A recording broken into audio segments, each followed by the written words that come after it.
Joseph Frank Pesci was born February 9th, 1943 in Newark, New Jersey to Angelo Pesci, a forklift driver for GE and a bartender, and Maria Meschi, a part-time barber.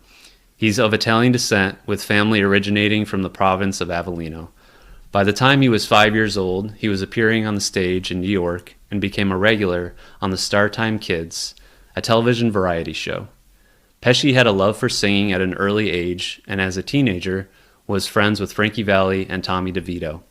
He later made their introduction to songwriter Bob Guiotto that eventually helped Valli and DeVito form the Four Seasons. In the early 60s, Pesci began working as a barber, but also pursued a musical career playing with a number of bands, including Joey D and the Starliners, known for the Peppermint Twist. He was married for a short time in 1964, although information is hard to find on his wife's name or the name of their child. He released his debut album, Little Joe Sure Can Sing, in 1968 under the name Joe Ritchie, a collection of Pesci singing pop hits of the time, most notably the Beatles' Gotta Get You Into My Life. Between 1970 and 1976, he formed a comedy duo with future Goodfellas co-star Frank Vincent. Also in 1976, Pesci starred in his first film, The Death Collector, a role that impressed both Martin Scorsese and Robert De Niro.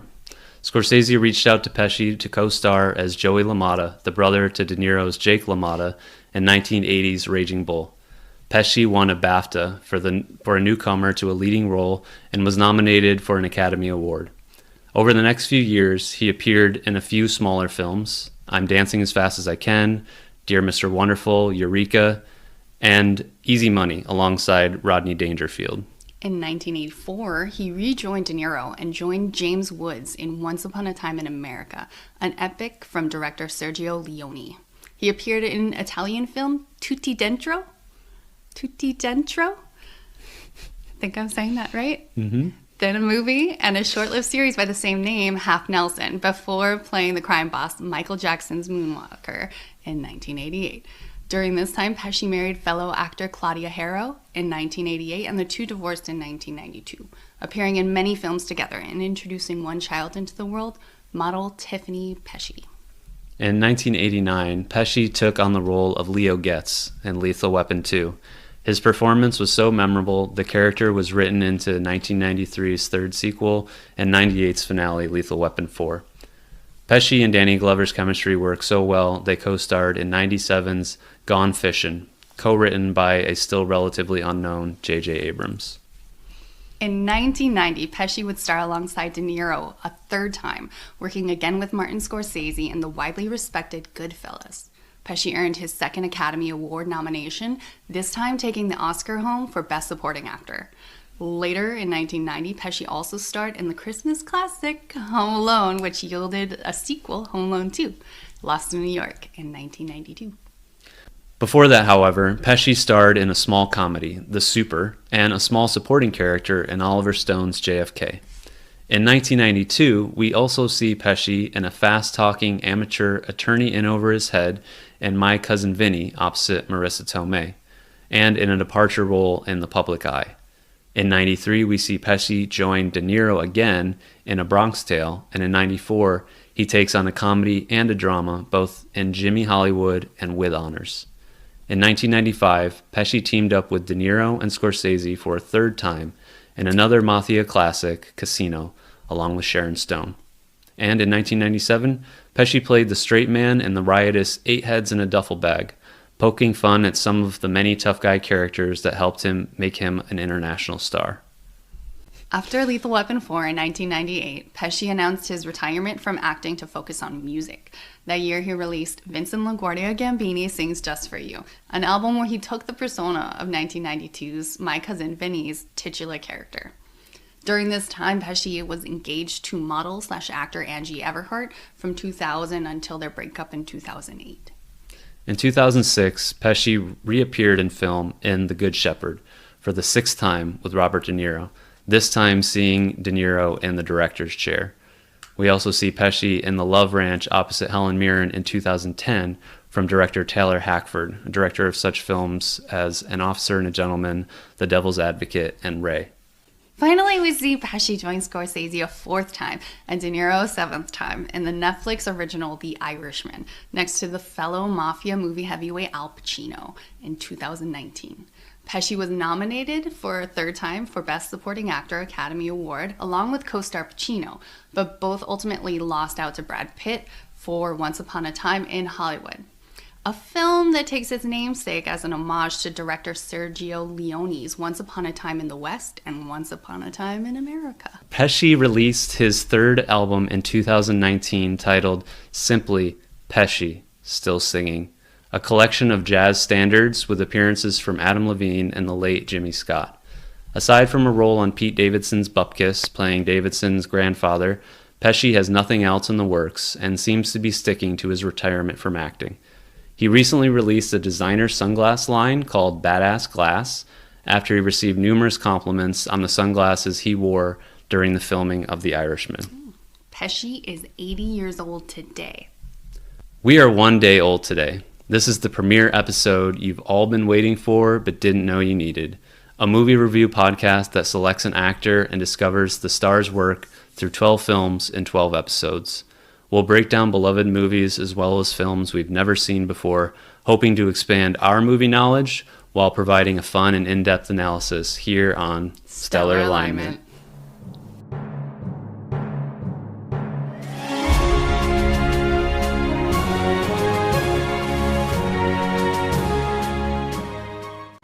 Boy, yo, boy. Boy, yo, boy. Boy, yo, boy. Boy, yo, boy. This week we watched With Honors, which is a college student on track to graduate with honors from Harvard, finds himself at the mercy of a homeless man who takes his thesis hostage. Starring Joe Pesci. Of course, the great Joe Pesci, alongside Brendan Fraser. A young Brendan Fraser. Yes, a younger everyone. This movie came out in Everyone is 1994. So much younger. Co-starring Josh Hamilton, Moira Kelly, and a hilarious Patrick Dempsey. A young Patrick Dempsey. Pre McDreamy. Mm-hmm. With director Alec Kasheshian. I hope I'm saying that right. I hope you're Alec. saying that right too. And writer William Mastrosimian. I also hope that I'm saying that right. What were your first impressions? First impressions. I definitely think, and we haven't watched all of his movies yet, having been the first time that I've seen With Honors, this is definitely the most dramatic role that I've seen Joe Pesci take on. And I think he did a really good job. Very impressed. Goes to show you that he can do tough guy, funny guy, And a vulnerable guy. Vulnerable. Yeah, a lot of layers to this character. Mm-hmm. I cried every time he cried, pretty much. There was something in the air in the room. Caused my eyes to leak a little bit. I'm not sure what that was. Sad things.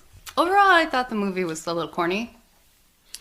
Like really campy. Like maybe it was just the cheesy lines or the actors not being comfortable with the lines. There's some cheeseball lines in there. Yeah, I mean, so I think the writing was really good. There was a lot of good quotable lines, but in real life, that's not how people speak. I know I made a note in here at one point that kind of alluded to the mid-90s into the early 2000s where that really high-level dialogue came into place with, like, high schoolers and college students. I'm thinking of stuff like Cruel Intentions or shows like Dawson's Creek where, people don't really speak like that in real life. It's great writing. And we know from this movie that Walt Whitman was obviously a huge, what's the word? I don't Inspiration. know where you're going. I don't know where you're going with this. Inspiration. Uh-huh. On this movie because he's mentioned quite a few times, but I did have a note in there that it was a little cheesy, but just a tiny bit. And I think that that's just because it's 30 years old. Yeah, probably. I mean, I have some favorite cheeseball moments. There was definitely a montage in there. It was never cringy. Yeah, no. Not cheesy cringy. I was 10 when this movie came out, so I think that probably a teenage, young adult aged Peter probably would have really loved this movie, especially with a lot of moments in there. Because, this type of movie was my bag, baby. Oh my gosh. So a young Peter would have really enjoyed it. I wrote this joke down somewhere in the middle. It's, can I borrow some condoms? No, but you can have some. What? Loved it. Our opening scene is basically the narration. I really enjoyed Patrick Dempsey's open as the college radio host. It's 7 a.m., children, and you're listening to Radio Free Harvard on a chilly November morning. You're at the greatest university on earth, and you know what? You're in over your head. You're drowning, especially you seniors. Only 150 days before your thesis is due, and the powers that be decide whether you're destined for greatness or mediocrity. I know what you're thinking. Do I really belong here? Probably not. But don't give in. Don't give up. Arise, fair Harvard, arise. You too can rule the world. You just have to crush everyone else first.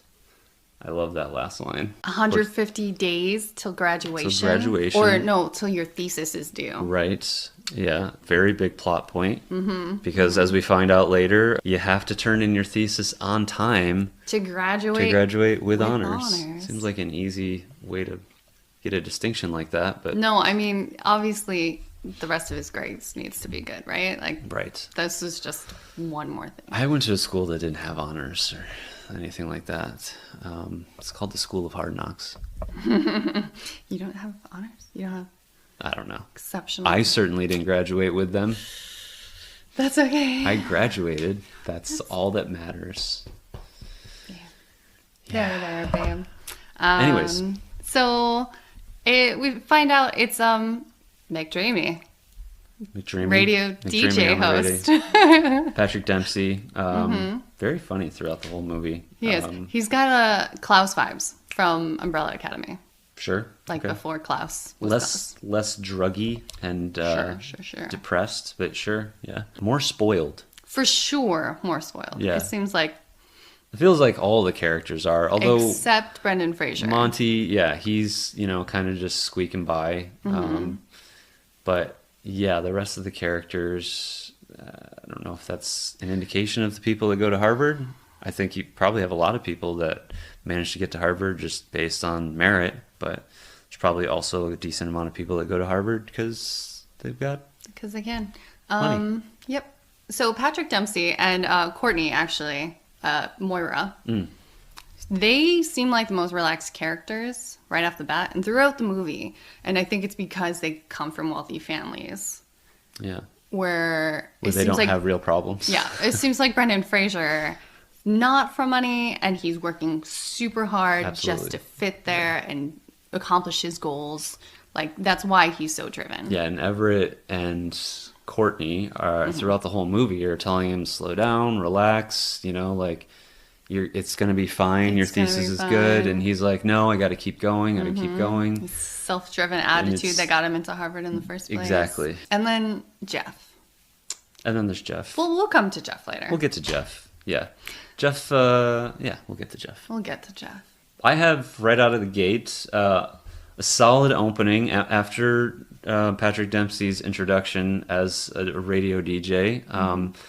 We've got the cult, and we see Brendan Fraser running around outside in the snow. Running around outside, exactly. Yeah. And he has this obvious attraction to this girl. She's trying to impress by showing up all the guys in her crew. What is this crew, by the way? What sport do they play? I think they're the rowing crew. Oh, Harvard's is known for their rowing team, so it's probably the rowing team. I'm guessing. I have no idea. I have no idea. It just but said it's Harvard winter. Crew. It's winter, and they can't row. So they're probably. just running. So they're running to train. Yeah. That's fair. That's fair. I didn't know what sport they played. That's what I have written just down that here, she but I was have no in charge idea. of them. Yeah, that's what I don't understand. Is why is she Their running? coach? I don't think so. She could be a student coach. And not important to the movie at all for us to figure this out. So Just curious. let's move on from that. Monty bumped into a homeless person digging through the trash. Yeah. When he first starts Right his when he run. starts running. It wasn't Joe Pesci, but gave no regard to the fact that he just bumped into another human being, which I think, is an indication of where his head is at the beginning of the movie versus where he obviously ends up at the end. at the end of the movie. Yeah. And then he runs into Everett, Patrick Dempsey's character. And I'll say that I know that in his early years, Patrick Dempsey did a lot of comedies as like the awkward kid, and then kind of blossomed into what everyone refers to as McDreamy now. But he definitely played things a lot sillier when he was younger. Like, I think that once he became the sex symbol, he's less silly. At least I haven't seen him do anything like that. Even in movies like in Enchanted. Enchanted, he's not super silly. No. He's the straight guy. He's the straight guy. But anyways, I have here that he made a jab at Yale because Monty was acting all depressed and was wondering if he transferred to Yale. And I wondered, is the writer from Harvard? And he's not. But the director did go to Harvard. Hey. Yes. Monty's on the way to talk to his professor, his mentor, about his thesis, played by Gore Vidal. And oddly enough, has a painting of himself in his own office. Did you notice that? Yeah. Yeah. Who has a painting of themselves in their own office? It's behind Brendan Fraser on the wall. Yeah, he's writing a thesis. It's due at the end of the spring semester. He's a senior at Harvard. And the thesis is the big plot point of the movie, really. Biggest plot point, sort which of. we will come into in a few seconds. But then Monty heads home, and we meet the rest of the roommates. We meet Courtney and Jeff, the other two roommates. Courtney being the woman leading the rowing team and running for some reason at the beginning of the movie. And then Jeff working on his medical student degree. Yep. Doctorate? No. No, he's also working on his thesis, and he's trying to get into med school after Harvard. Right. Monty's really nervous about his thesis, goes upstairs to work on it. Maybe not nervous, maybe... Just feeling the pressure. Yeah, like dedicated. Yeah. One single mind. Right. He needs Track. He needs this. for He needs it to to graduate go with well. honors. He needs to He graduate with needs honors. Yeah. His thesis to line up 'Cause well. he basically says, in not these words, that like this is going to define the rest of my life. Yes. Right. Yeah. How I do on this one thesis. So he goes upstairs to work on it while the rest of his roommates are downstairs eating dinner, enjoying their evening. And 1994 problems, There's a power surge. and the hard drive just fucking crashes on him. Yep. Done. It's fried. Done. Just It's like fried. he doesn't have his shit in the cloud. Like amateur mistake. Yep, drives get deleted on his computer, and a bunch of actually notes start piping up. So they're like, J drive deleted or complete failure. There's also, I wrote this down, lost forever. It says lost forever. I didn't it did notice say that. it That's hilarious. in text on the computer. Lost forever. Which we know this is what computers do. Yeah. They're very. It was just an exaggerated way for the audience to see oh no, everything's gone wrong. Because of this, he takes the one hard copy, paper copy, and says, I need to go make more copies of this right now at night. Yeah, I need to Xerox my 10 chapters of my thesis. Yeah, so right now. 80 pages, right? And all of his roommates are like, why? Do it tomorrow. Like, no one's going to steal your thesis out of your bedroom at 10 o'clock at night. Yeah. Okay, so I feel like both Courtney and Everett are like, no, calm down. It's going to be fine. Right, yeah. It's going to be fine. Nothing's going to happen to it. Jeff, on the other hand, and I wrote this down because I don't know why. Jeff's interesting, isn't he? Yeah. I don't care for Jeff. No, Jeff is just jealous and insecure. That's why he's a douche. And that's why they make fun of him. Because he's not confident. He's super insecure and... Scared of his parents. Scared of his parents. Scared of his mom. Scared of the world.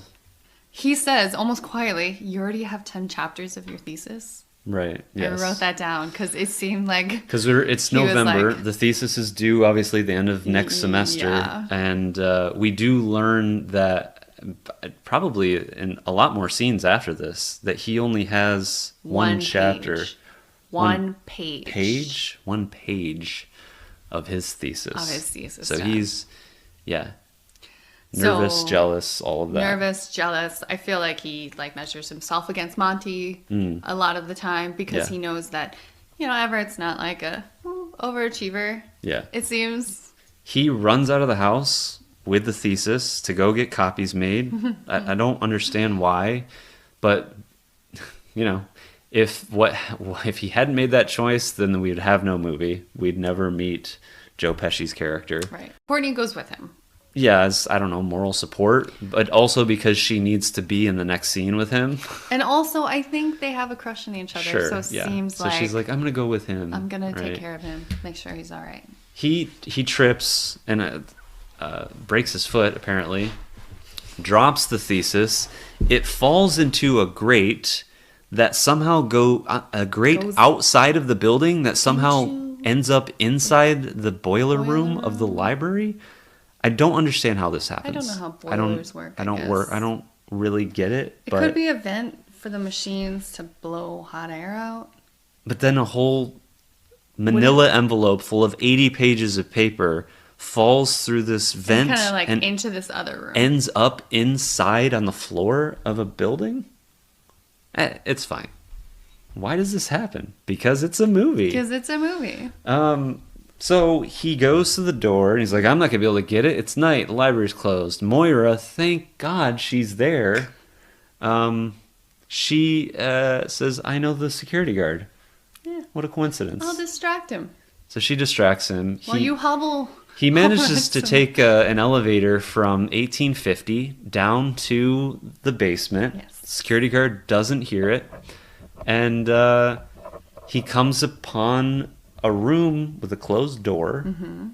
Doesn't search anywhere else, but goes in this one closed door. For some reason. And it just happens to be the room that Joe Pesci, Simon, is in. And Reading, but also burning. the pages of thesis. Monty's thesis because he's just trying to stay warm.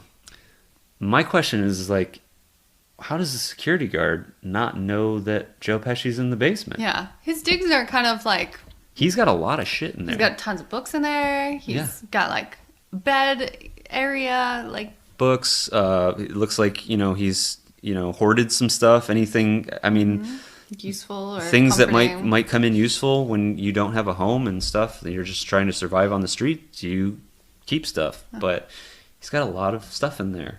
Brendan Fraser's like, wait, you're burning my thesis, and Joe Pesci's like, yeah, well, I'm just trying to stay warm. Mm-hmm. And he's like, what's it worth to you? Yep. So they have to negotiate basically. This Right. is the whole thing. But Fraser just tries to give him money, Yep. and Simon will not be bought off. Yeah, the motivation seems a little odd. It's a little odd. Maybe he wanted more than just $80 for 80 pages, Sure. So, and he does end up getting more.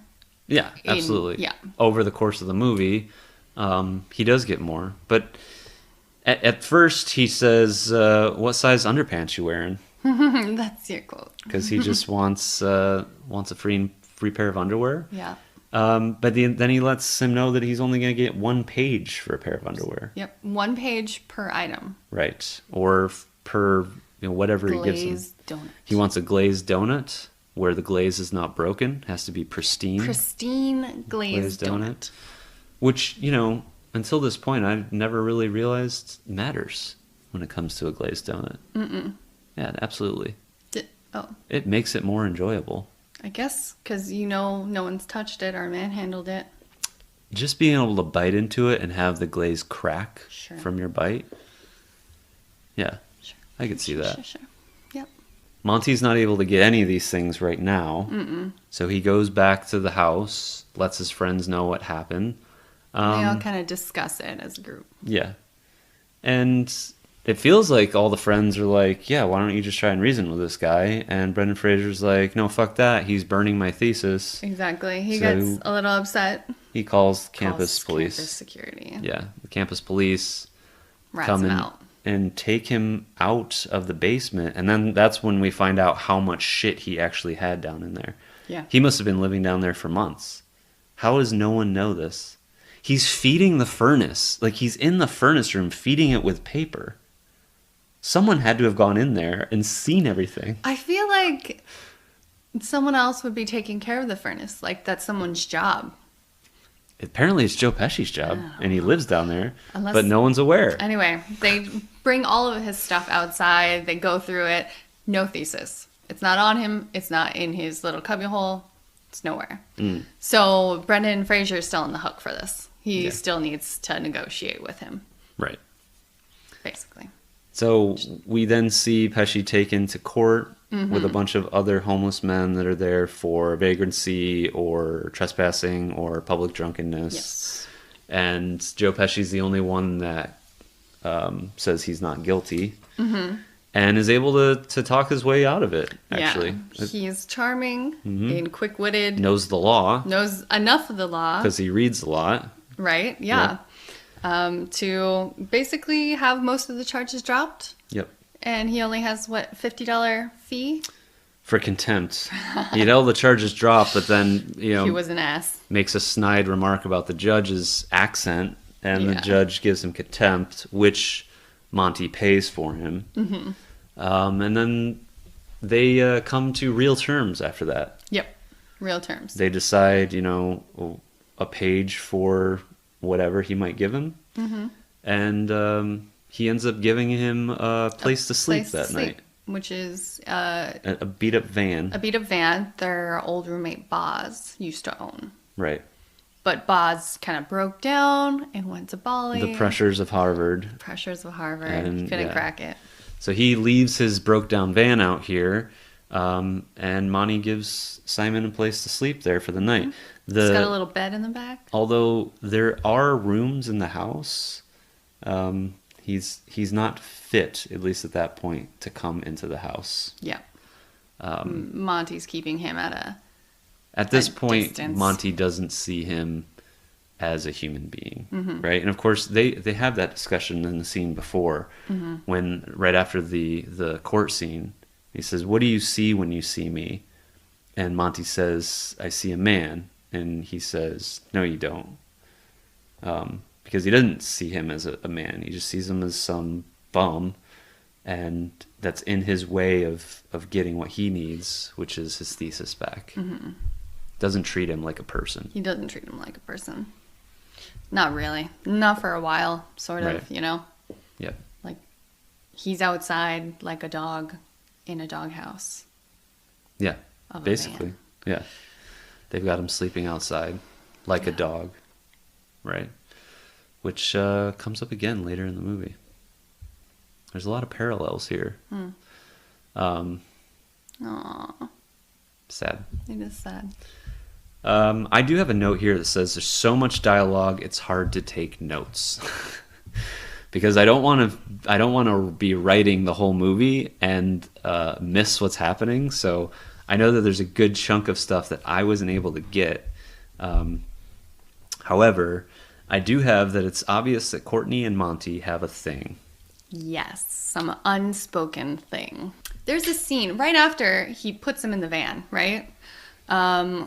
Where Courtney and Monty have a conversation in the shower. And the conversation itself is about giving him a blanket because it's super cold outside. He's going to freeze. Like, be a human. November in Treat him Boston. like a human. Yeah. Exactly. But the whole time I'm thinking, have you ever had just a friend in the shower while you're naked in the shower? Like, just talking to you? Like a All the time. platonic guy, girlfriend? My roommates in college used to come in and take shits while I was taking a shower, and we would talk about our day. What? Make plans for the evening. That's not true. No, it's not That true. can't be true. Yeah, that's weird. It's no longer really platonic. But I think they're just trying to say, like, look how close these roommates are. You're away from home, essentially living on your own with other quote-unquote adults your age. You bond, like, a lot. And those people become very important to you, and you get close to them like you really don't with many other people in your life, other than maybe a spouse. So I will say that it definitely weird. And I think it's only the movie's way of saying, hey, there's sexual tension here. Oh, what's that line he says on his way out of the bathroom? Something about wanting to be I've the never razor. wanted to be a razor before in my life. Yeah. Or more before. Which in my he life. says to nobody. Like, there's no one in the hall. He just says it. Says it for the It says it for us. But, like, we didn't need that line. We could pretty already tell obvious. that there's a thing there. Covers him with a blanket, right? He does end up taking a blanket out to him because Monty does have a soul. Goes out, covers him up. And the next morning, Simon is very appreciative of it. Helps him to class because, like we said, Monty broke his foot. He's Gave on him crutches. a couple extra pages. Gave him a few pages, and they go to the library together. And Joe Pesci says, "This library is like a church, isn't it?" Which I thought was a cool line.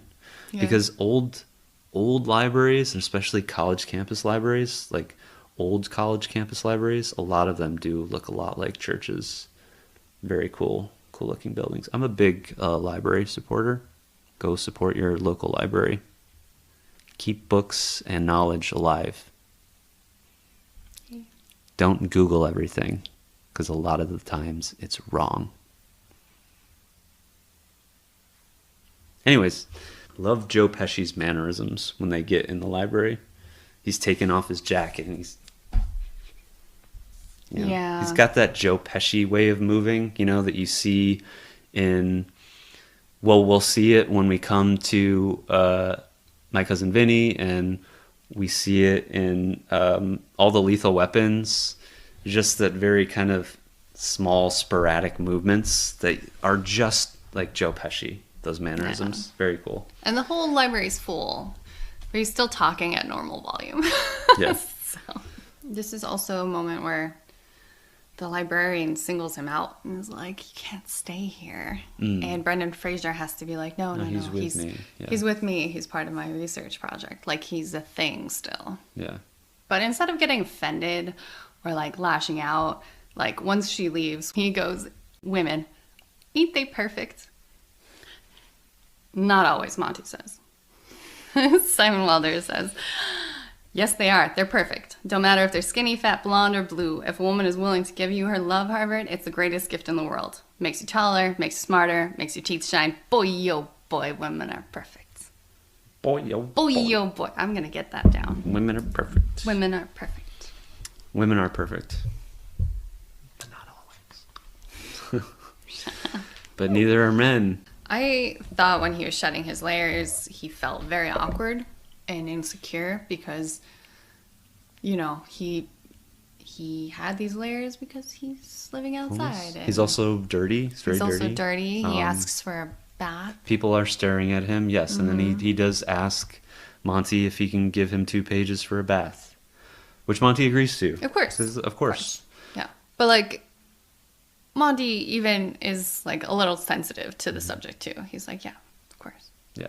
And this is where Monty says, "Why did you call me a loser last night?" Right? When he shows him the van the night before and gives him some food, Simon calls him a loser, and Monty doesn't understand why. In his mind, he's in Harvard, right? Like, I can't be a loser. I'm in Harvard. He's like, "Loser?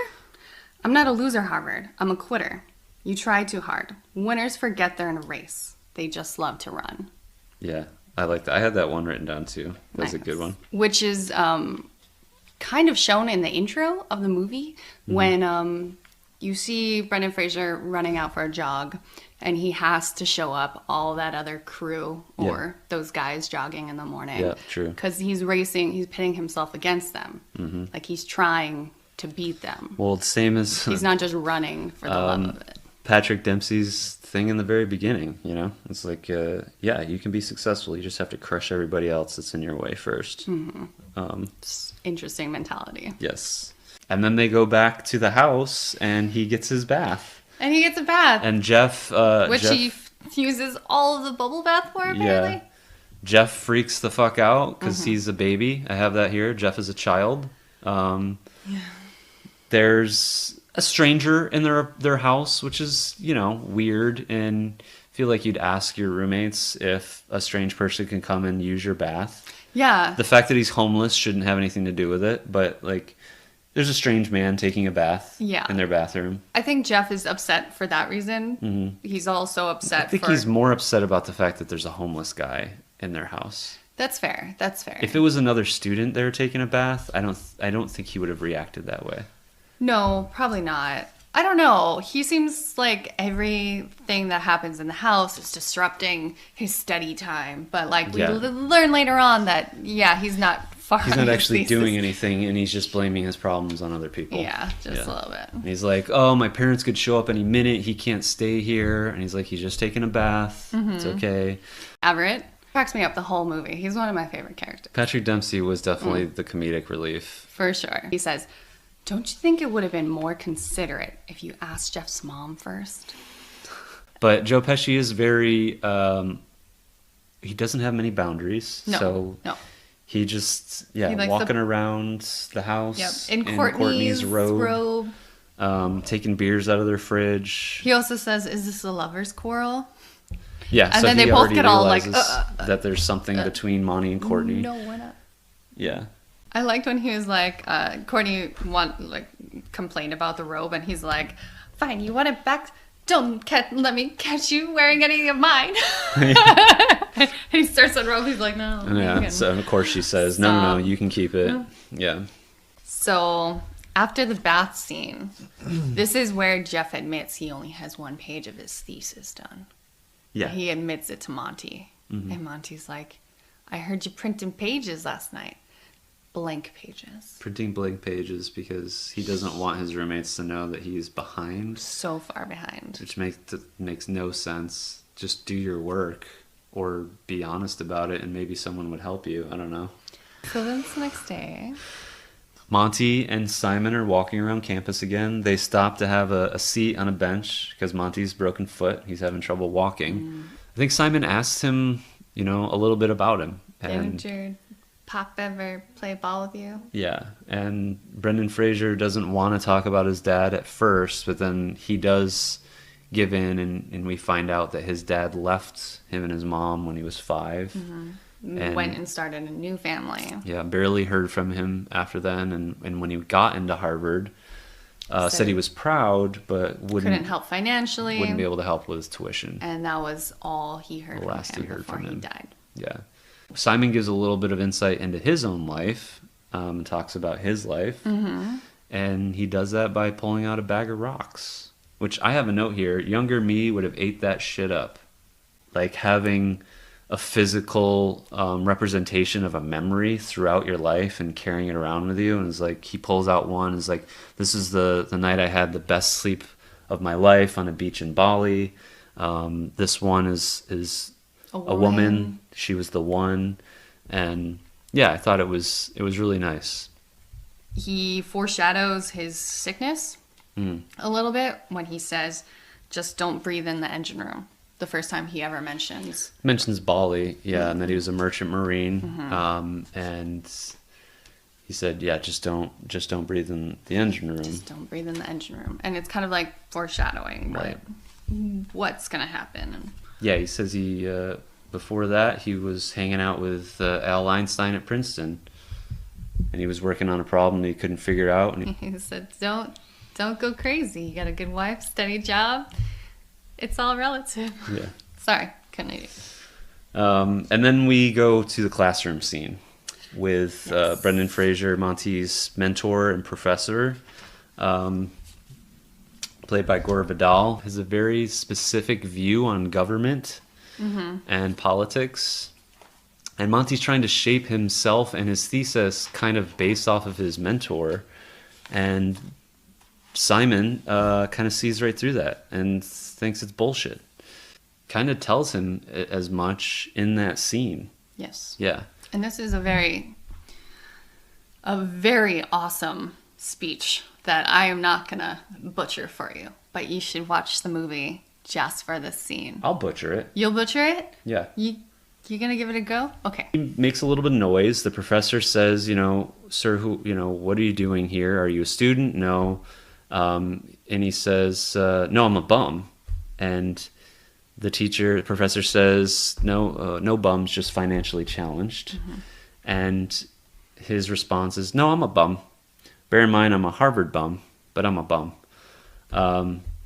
And at that point, the professor kind of insults him, says, calls him witty, but says no doubt because of Wild Turkey, basically calling him a drunk, and, pulls out a $1 bill. And so he gets up and he walks down and he takes the $1 bill from him and calls him an asshole. Does show himself out. Yeah. And then he makes another remark to him about him, being so eloquent. Mm-hmm. So then Simon turns around and he says, "You asked the question, sir. Now let me answer it. The beauty of the Constitution is that it can always be changed. The beauty of the Constitution is that it makes no set law other than faith in the wisdom of ordinary people to govern themselves." And the professor says, "Faith in the wisdom of the people is exactly what makes the Constitution incomplete and crude." Crude? No, sir. Our founding parents were pompous, white, middle-aged farmers, but they were also great men. Because they knew one thing that all great men should know. They didn't know everything. Sure, they make mistakes, but they made sure to leave a way to correct them. The president is not an elected king, no matter how many bombs he can drop, because the crude Constitution doesn't trust him.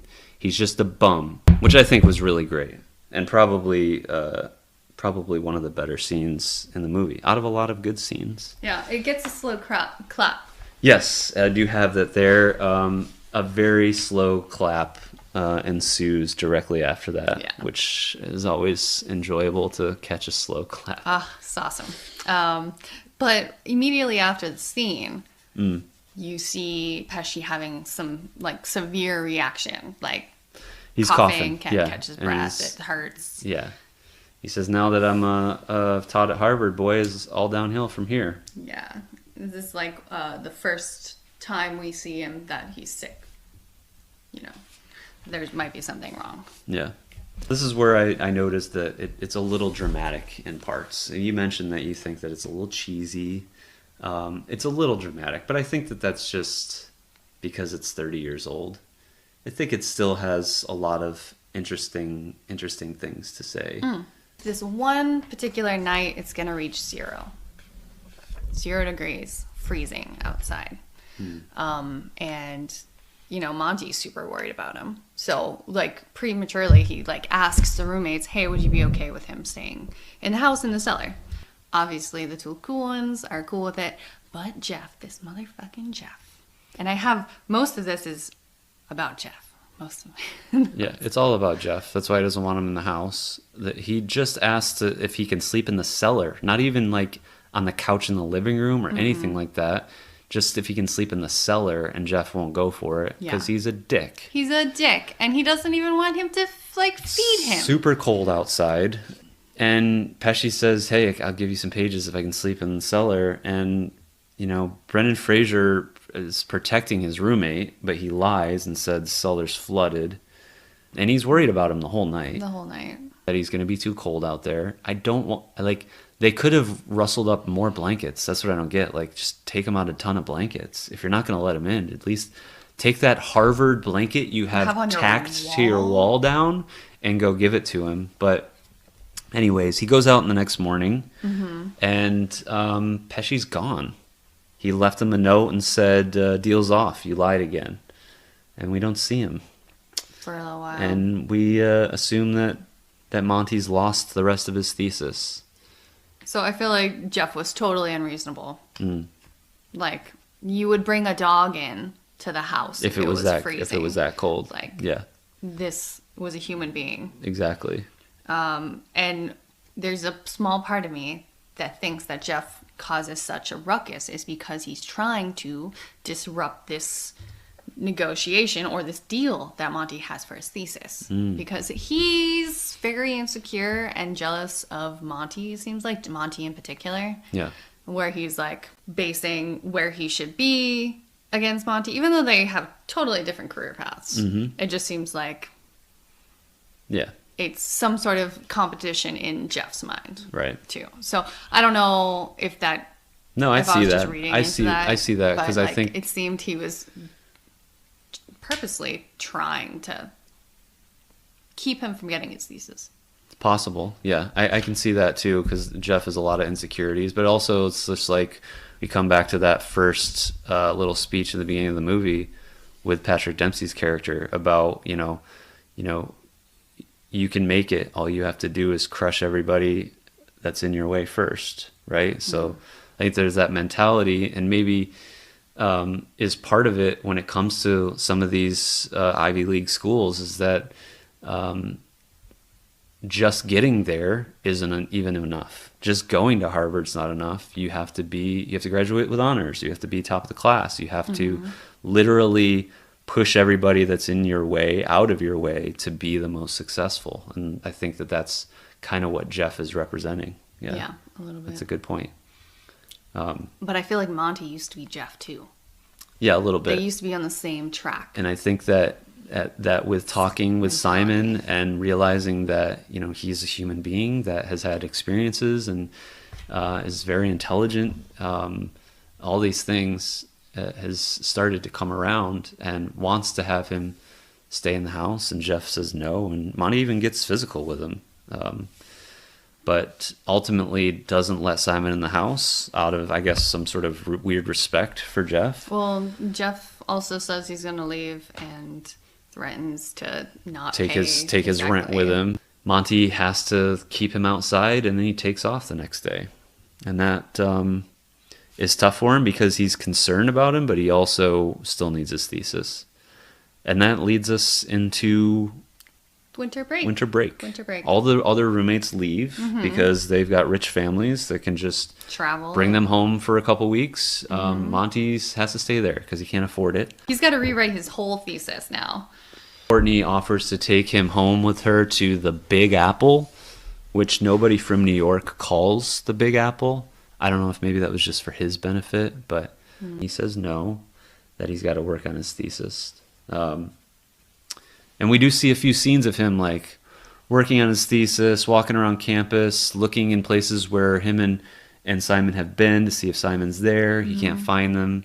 And then finally, there's a knock on the door one day.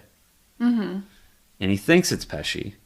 Because there's a Harvard blanket right turned around. But then the guy turns around. It's a friend. We had learned earlier in the movie that Pesci had loaned the blanket to a friend of his. And this friend happened to be the person who was keeping the thesis safe. Yep, insurance. And walks in with the whole thesis and says that Simon said to give this to you, but that you'd give me something to eat first. Not roughage. Not roughage, yes. He also reads something that Pesci asked him to read, Monty, which was, I think, the first Walt Whitman quote of the movie. I didn't write that one down. He asked the friend, where he might be able to find him. Yeah. And the friend says, well, he told me to tell you St. Peter's Church. After he says he doesn't want to see you a couple times. So Monty goes there. Yep. But it's not a real shelter. Not a shelter. Just a church. Yep. But there's an alleyway. There's an alleyway just around the corner where he does filled find... with homeless people. Yeah. Who's not doing well. He's sick, super sick. He wants to take him to the hospital, but he doesn't want to go to the hospital. And in that moment, he says, promise me you'll never take me to the hospital. He agrees to go to a doctor's appointment, but not the hospital. We find out what that his diagnosis is. He has asbestosis. Asbestosis? Asbestosis. Asbestosis? Asbestosis. I don't even know if I'm saying it right. I don't know. Which is basically asbestos in the lungs. He got that from not only working on the ship, but Merchant Marines. He said it was building the ship. in Baltimore, right? He says, this is my time in Baltimore. working in the engine rooms. Yeah. Yeah. And he said they knew about it too. And they knew it wouldn't kill you for 20 years. They knew it wouldn't kill you for 20 years. And then once he started to get sick, they fired him. Yeah. And he never went home after that. And he'd been homeless ever since. Yeah. He's kind of been jilted by the government and like was too mad to do anything. He brings him back to the house while none of the roommates are there, gives him a key to the house, and lets him stay in Boz's room up in the attic, which was just open, being used by nobody the whole time. Yeah.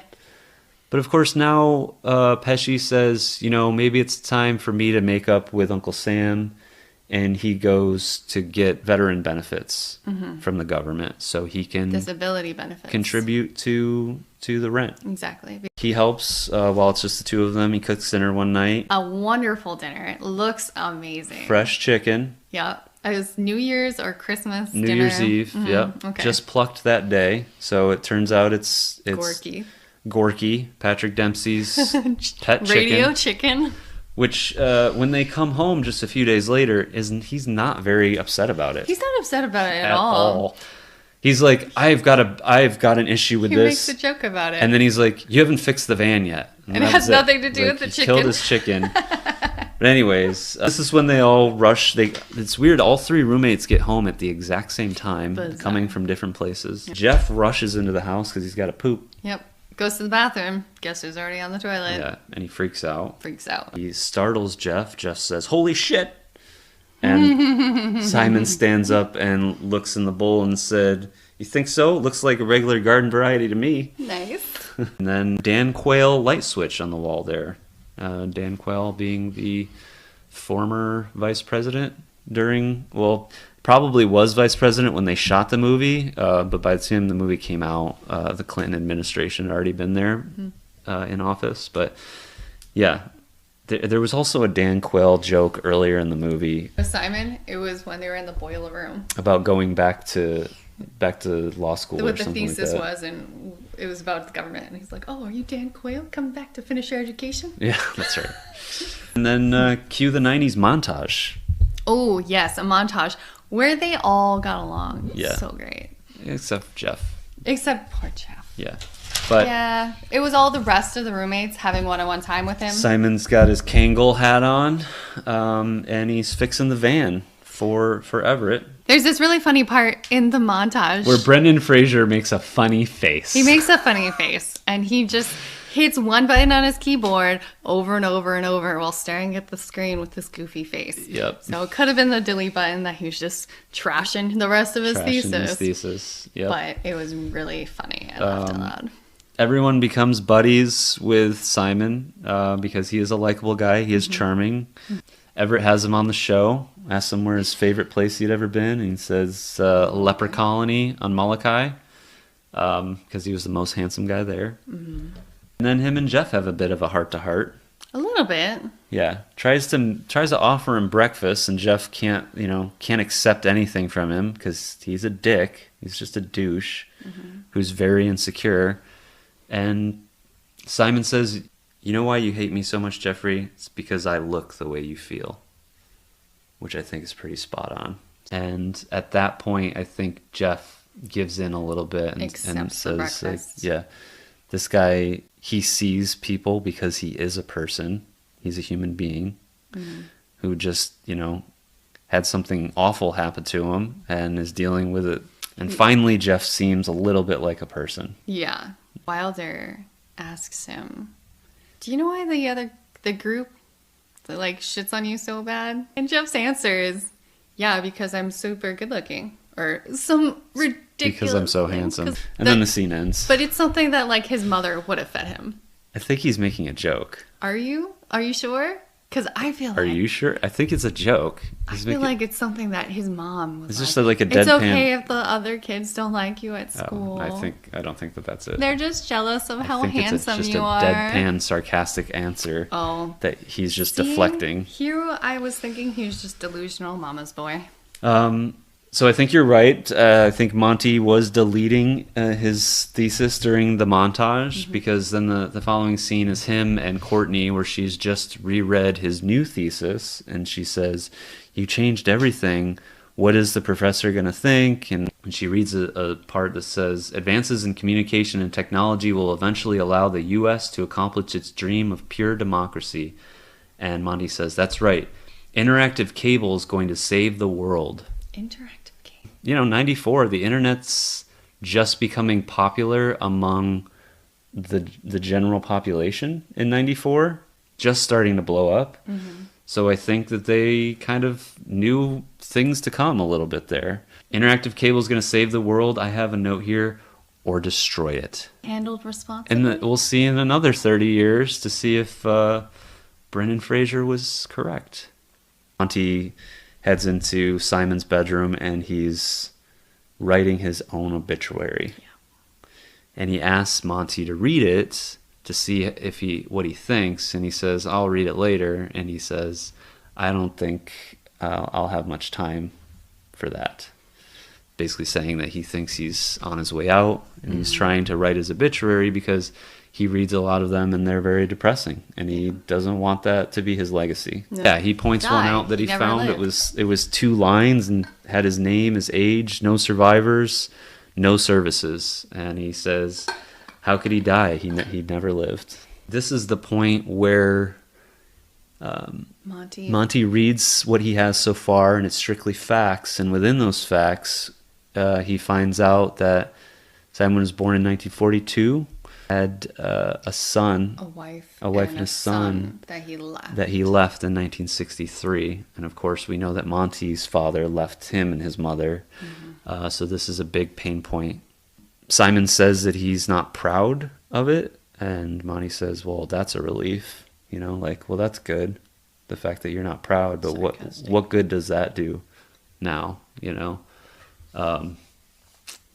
which obviously is really tough."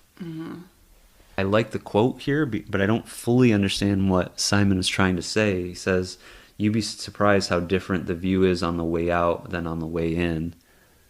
I think he's referencing Monty's youth. Although Monty was on the other end of what Simon created, a father leaving a son without a father. So I don't exactly know what that quote is meant to mean for him. Yeah. But when you're on your way out, you look at things much differently, obviously. And I'm sure when Simon was 20 or however old and he left his wife and son, he had what he felt like was a good reason. But now that he's looking back and he's basically close to his deathbed, he's looking at things differently. After that, there's the Lynx Party. Lynx Party! Which is apparently a party that's very popular on campus. Must have it every year. Pajama Party. And you need an invitation. So Monty, and you have a +1, so Monty's going to take Simon with him so Simon can experience this party. Courtney takes Jeff. Takes Jeff, so Jeff gets to go. Because he wants to fit in and be one of the crew now that he's not a dick anymore. But he's always on the outskirts, and they were almost going to leave him behind. But, Courtney brought him instead of the face, which is her... her kind of on-again, off-again boyfriend that they mentioned throughout the movie. And he's there separately from her. And this is when Pesci, tells Monty, what are you doing? You're obviously in love with this girl. Go for it. And Monty says, "I don't want to ruin the friendship." We get another Walt Whitman quote that Simon throws at him. He says, "To drive free, to love free, to court destruction with taunts, to feed the remainder of life with 1 hour of fullness and freedom, 1 brief hour of madness and joy." Which is basically, you got to go for things in life. Yeah. Right? Or you'll just be left on the sidelines. Pesci is asked to dance by a very attractive woman who doesn't look like she's a college student, who, trivia, turns out to be Joe Pesci's wife at the time. A little cameo. In real life. Just seconds after that, Courtney has a fight with the face Yes. and storms off. Storms out. And Monty goes after her and just walks up and just Lays one on her. kisses her very passionately. And then She's like, "What are you doing?" what are you doing? He's like, "I'm ending the friendship." Super corny. I actually wrote that It's quote super down too. corny, but also kind of awesome. Like, if that happened to you in real life, would you have just, like, if I had done something like that to you, would you just laugh in my face? Yeah, but I laugh at most things. Yeah. But you wouldn't have been offended. No. We would have kissed afterwards, I'm sure. Probably. We also would have done what they did after that as well, which was bone. Our parents are listening, maybe. Our parents definitely know that we bone because we've been married for 15 years. Is it bone? Is that what you don't like? Make love. Shut up! That's worse. so much worse. So we have that scene, and then the post-coital relations. They're cuddling in bed Monty hears a noise, out in the hall, and gets up. It's Simon has fallen, and he's not doing well. No. And he takes him into Monty's bed. And covers him up. He's afraid of being alone that night. He asks him to stay, and he says he's scared. And he tells him a story about a dog that they had when he was a child. Yeah. A dog that used to go out and love to chase cars, but he'd always get hit by the cars. Of course. And he'd always bounce back after a couple days, no problem, but he'd keep chasing cars. He got old and sick, and went out. this actually happens a lot with animals, and it's very sad for pet owners a lot of the time, because I remember having a pet that did this, and animals get sick and they want to be alone, and this dog went off out by itself in the woods to basically die. And they would try to comfort him or take him, and he would just snap at them. Joe Pesci's telling him in this moment, is like, I don't want to be alone, Yeah. Which up until that point, as probably a homeless person, he would have been alone, died, unfortunately, on the street by himself. Yeah. He says to him, if I make it through the night, will you drive me somewhere tomorrow? Yes. And he says he wants to drive to see his son. So there's a lot of things happening tomorrow. Tomorrow is also the day his thesis Coincidentally, is due. yes. Coincidentally. This, of course, is the day that Joe Pesci decides to die. Sorry. But it is the day the thesis is due. Exactly.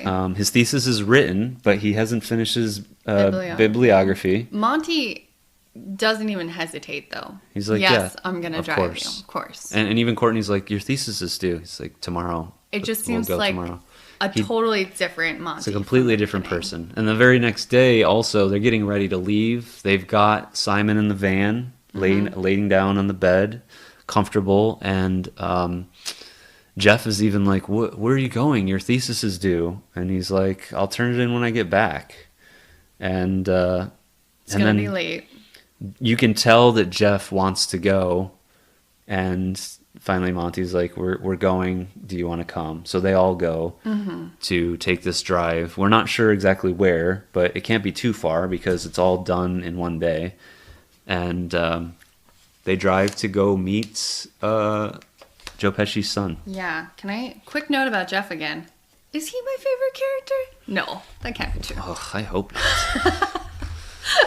Okay, so Jeff, when he wants to go, of course, but like he wants to be part of the group, he also is seeing that Monty has prioritized real human like life over the school and his thesis and everything he had prioritized earlier.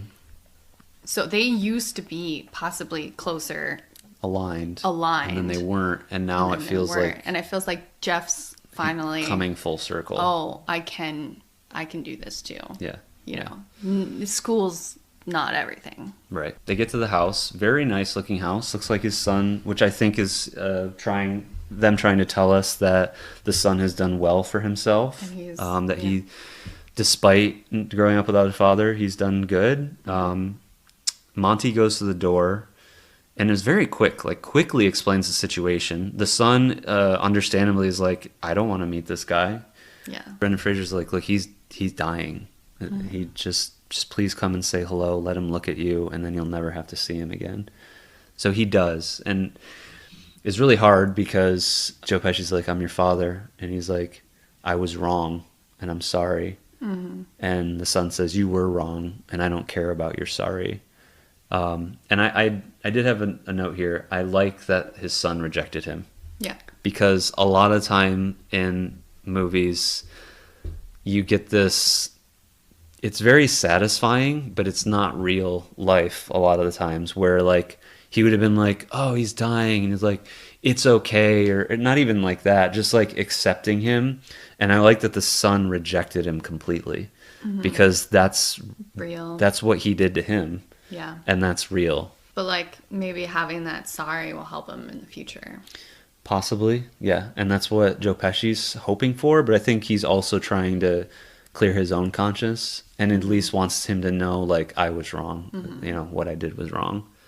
And And his then son's daughter comes out too. a little girl runs out, which is obviously his granddaughter. And she asks who the man is, and the son says he's nobody. Which again is going back to that whole idea that's come up throughout the movie, is like, he's not a human being, he's not a man, he's no better than a dog, you know, sleeping in a van. And before they leave, he reaches down and picks up a pebble off the Yeah, he Yeah. takes another memory. to put in his bag of rocks. They take off.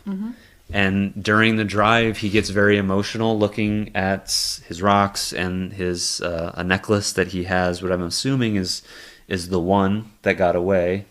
Or it could be maybe a picture of her and then maybe his parents next to it. I wasn't quite sure because it doesn't look like him in the picture. And he says, stop the car here.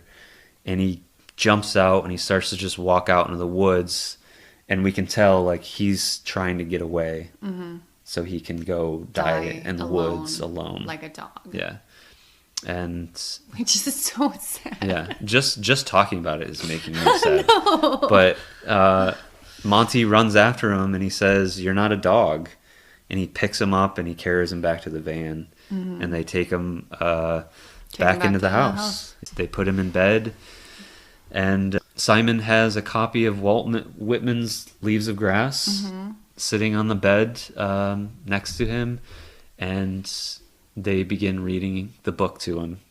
I feel like the staging in the scene was a little like a play.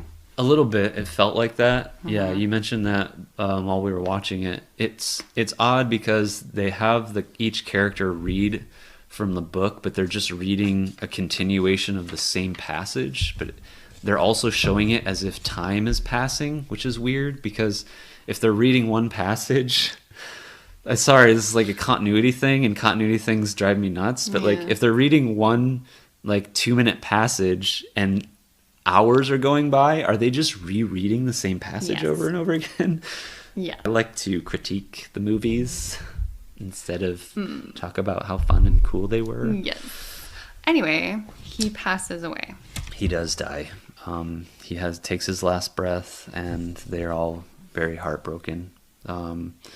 And then there's a funeral, and I'm assuming the four of them must have pitched in to buy a casket. It wasn't like just a regular box, like it was a modest casket, and it's just literally just the four of them, like not even Other a homeless priest people. or like even someone from the funeral grounds or anyone there, which is a little odd. Maybe that's just it.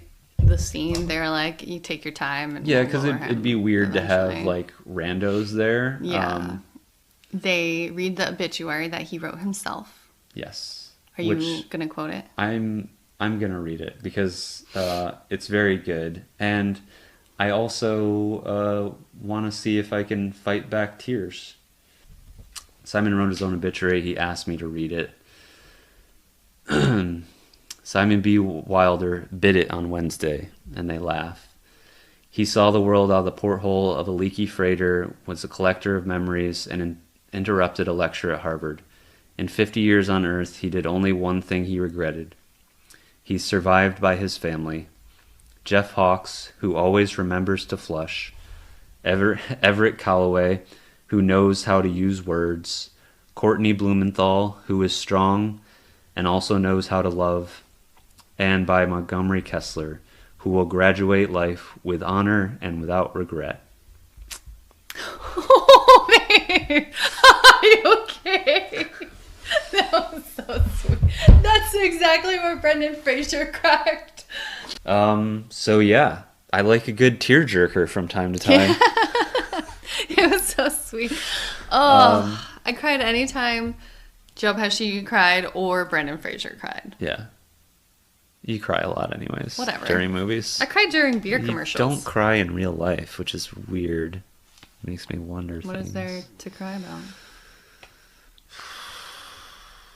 And then we have basically one final scene with his professor where he's basically like respects that he wrote his own thesis, Yep. although it wasn't. He was worried. Although he doesn't agree with his opinions, he respects his independence and says that a lot of people don't agree with my opinions, and says that he is just sad that he wasn't able to graduate with honors because he didn't hand the thesis in on time. But he graduated life with honors. Right. Which is better than graduating school with honors. And then a quick graduation scene. We see them graduate, and then we move on Crying. after that. There's a weird glare in my glasses, making my eyes look red. It's very weird. There's a lot of dust in the air. And then we credits roll, and we get Madonna, I'll Remember. Which I remember the song coming out. I didn't realize it had anything to do with this movie, but I remember the song being on the radio. That's how old I am. I used to listen to the radio. Ooh, the radio. I still listen to the radio. Radio's still on. Because our car's old, and that's all that works. I call this segment, how many times did Joe Pesci outwit the supposedly better off characters? It's a long segment title. I'm Nice. working on it. I'm workshopping it. Yeah. 1. He makes a deal in his favor over the thesis in the boiler room. 1. Yeah. 2. When he's first screwed over, of course he has stashed the thesis as the hostage in a safe place for insurance. 3.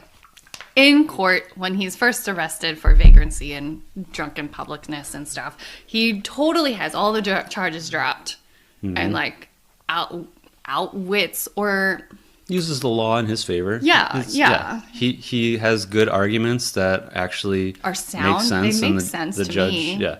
in TV court. Yep. So that's awesome. And even if like certain information wasn't really accurate, like there's a goof in the IMDb where Harvard being like a public library isn't accurate. But I feel like even if it wasn't accurate, the judge would feel stupid to be like, can someone look that up? Yeah. Like, so he just kind of let him off. Anyway. Judges hate to look stupid. They hate to look stupid. Number 4 is two-parter, where he uses his words to make others feel lacking. When he's in the classroom, he mic drops on the teacher. That whole business.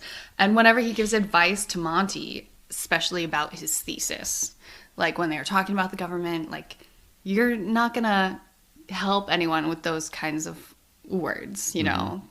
Those ideas are coming out the wrong end. You know, because it was so pessimistic and kind of bullshitty that nothing's going to change in government if you keep thinking like that. True. Very good. I like that segment. That's a good segment. We'll have different segments throughout this whole series of Joe Pesci, but hopefully More about Pesci owning fools. moving forward just throughout the whole podcast itself. I definitely know that once we get to a few key Pesci movies, we'll have to introduce the fuck count segment, which will be tallying up the amount of times Mr. Pesci utters the word F-U-C-K. But I think you took account of something during this movie. What was that count of? Oh, it was every time he said boy oh boy. Boy, oh boy. I definitely missed some. Boy, oh boy, oh boy. Did you? So let me ask you this: did you count just boy oh boys? How about the few times when he said boy oh boy oh boy? Is that one or two? That's one. Okay, all right. So how many you got? I only had 7, but I think That sounds there's accurate. more. Could be, but maybe a couple subtle boy oh boys. Boy oh boys, or they're like mixed into A whole a greater conversation. sentence or conversation. And Yeah. I may have missed it. Maybe like 8 or 7 9. seems like a lot of times for someone to say boy oh boy Boy, oh, in an boy. hour and 50-ish minutes. I So don't know. That's like a catchphrase that he likes Yeah. to use whenever he gets excited. Sure. Boy oh boy. Boy, oh boy. I have a few last notes that I'd like to share. I felt like it was an episode of Friends at the beginning, intentional for sure, but turned into something different once Pesci and Monty became partners, and then transitioned again when he saves him and they become roommates, and then he dies. There's many turns in this film, so like it definitely had different acts. I think where we watch this progression, like you mentioned before, of Monty's character. We also see a progression of Simon's character too, as he kind of comes to terms with his death and the mistakes that he's made in life. It definitely the most emotional performance that I've seen from Joe Pesci. We still have more of his movies to watch, but I know what we have in the queue, and I don't think we're going to see as emotional of a performance as we did in this movie. Interesting. We'll see. I'd like to be surprised, but I mean, anger is an emotion. Sure. We know that Joe Pesci's really good at playing anger, though. Okay, that's true. And I even This is have, like we a know he can do the tough guy, and he has good comedic timing. But the classroom, story about the dog, obituary scene, his encounter with his son, wanting to die alone, the deathbed and the funeral, all very emotional. It's very emotional. But I'm surprised we didn't cry more. yeah, and I got to be honest, I'm very happy that this was the first episode. I'm glad that we were able to start with Something we haven't seen. neither of us have seen, and I'm glad that it was a tearjerker. Yeah, Yeah, it was good. I thought it was going to be a comedy. there's definitely some funny parts. Yeah. Dempsey's got a lot of Hair. hair and comedic relief, and of course Joe Pesci's got a lot of funny lines too. They pepper in a decent amount of humor, but it's for sure a drama. Yeah. Is there anything that you have, any closing thoughts that you want to put in there before we jump into trivia Let's and skip over to trivia. jump right in? Yeah. There wasn't a lot, but I did notice a few fun bits. We mentioned the one before that the girl that he dances with at the Lynx party Yes, is his wife Joe at the Pesci's time. real wife in real life. Another bit of trivia. Wasn't shot strictly at Harvard. Yep. University of Illinois, University of Minnesota. Some Harvard University shots, obviously. I mean, the outside probably. And Lincoln Hall, Northwest University Law School. Although it does snow quite a bit in Boston, and I believe that they had a good snow right before they started filming, they couldn't use it because for anyone who actually lives where they get a lot of snow, once the snow falls after a day or two, it's just disgusting looking. Pristine snow only exists on mountains where there aren't cars and buildings and people walking around all the time. Sure. So they had to bring in fake snow on top of all of the real snow that they had to make it look more wintry. And More real. I think the last bit of trivia for this was Alec Kisheshian. I'm saying that right. I'm definitely nailing it. I'm shrugging. Was a Harvard grad himself. Hey. So, you want to rate this bitch? Yes. All right. So do you want to explain it? Sure. Good. We're going to be rating these 1 through 12 based on where we like it compared to the other movies that we're watching for this season. Yeah. So by the end of the 12 films that we watch of Joe Pesci's, we'll have given each individual movie a 1 to 12. So 1 through 12 for all of them. Being our favorite to worst. And it'll flow throughout watching. 'Cause we'll probably have to we'll change mix things around. Probably change our opinions as we watch things. Like other things better than these. But what do we have on IMDb and Rotten Tomatoes? Interested to see what that is.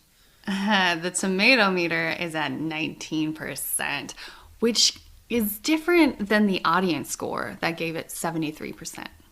17. 73. 19. Sorry, 19 on the tomato meter, 73 from the audience score. So a fan favorite, right? Looks like Roger Ebert gave it 2.5 stars. Walking out of with honors, I heard someone behind me scoffing that it was impossible for a homeless man to live in the furnace room of Harvard's Winder Library. Maybe so, but at the University of Illinois, which I attended, and which doubled for Harvard in the movie's graduation scene, I had a friend who lived in the furnace room in the daily Illini and survived on diet powdered milk. It's an interesting anecdote. That is interesting.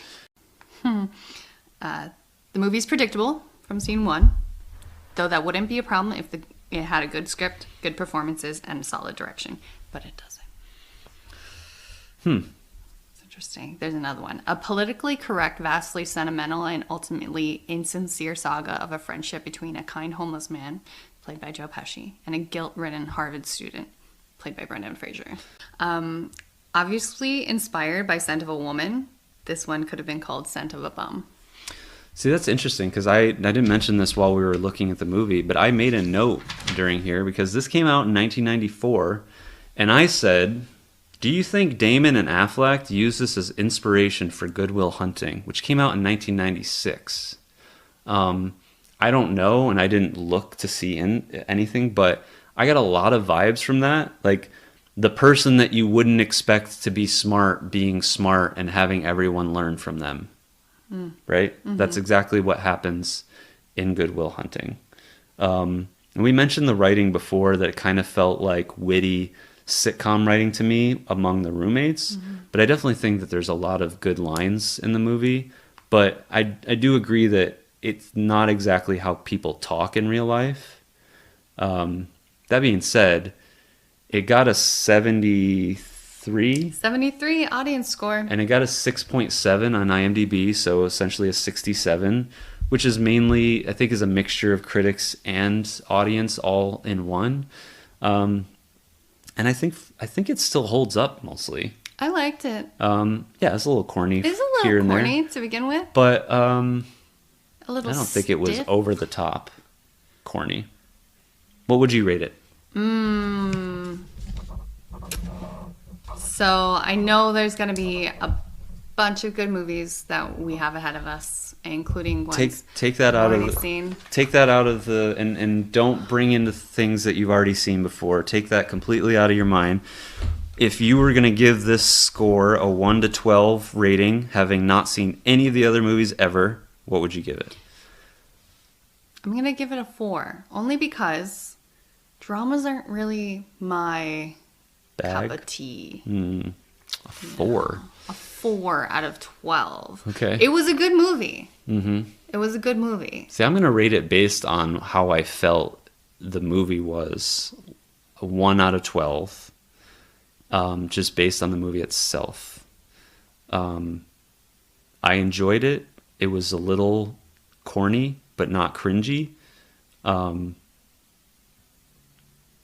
There are some scenes. Some of the dialogue wasn't like believable. However, it left me feeling really good. I'm gonna give it a 7. Ooh, Yeah. wow. With honors, 7. Does that mean it's gonna be a 7 Can I change my answer? after? Nope, locked in. I'm going to change it to a 5. Final answer. Okay. 5. Copy. If it moves down, it moves down. But it was a feel good. It's possible it might change because we got a lot of big ones coming up. Next week, we will be discussing My Cousin Vinny. The following week, Once Upon a Time in America. And then we have Half Nelson, Casino, Lethal Weapon 2, 3, and 4, which we'll just give 1 rating. Sure. Raging Bull, JFK, Eight Heads in a Duffel Bag, Goodfellas, Home Alone 1 and 2, and The Super.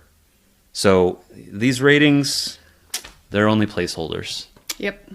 They're But only I'm placeholders. excited for the lineup that we've got. My Cousin Vinny next week, a little bit lighter. We've both seen My Cousin Vinny, so we kind of know what to expect here. Yeah. We definitely both enjoy that movie. Looking forward to watching that after having just watched this, though, because that'll give me a different perspective Little comedy. on Pesci. Yeah. So once again, happy birthday, happy 80th to Joe Pesci. Thank you all for listening in. If you found us on any number of the podcast platforms that are on there, help us out by rating and reviewing this episode. Look out for our next episode next week, which will be My Cousin Vinny on February the 16th. That's a Thursday. And if you happen to watch this in video format on YouTube, please subscribe and smash the like button, because that's what you do. Everyone says smash the like button. It's a thing. Just click it. You just click it. Don't smash your mouse or computer, because that would be bad. I don't want to be responsible. Yeah, you can't sue me for that. You're so funny. They can't sue me for that. Anyways. You're so funny. Shh. Stop telling me how funny I am. All right. Thank you. Bye. Bye.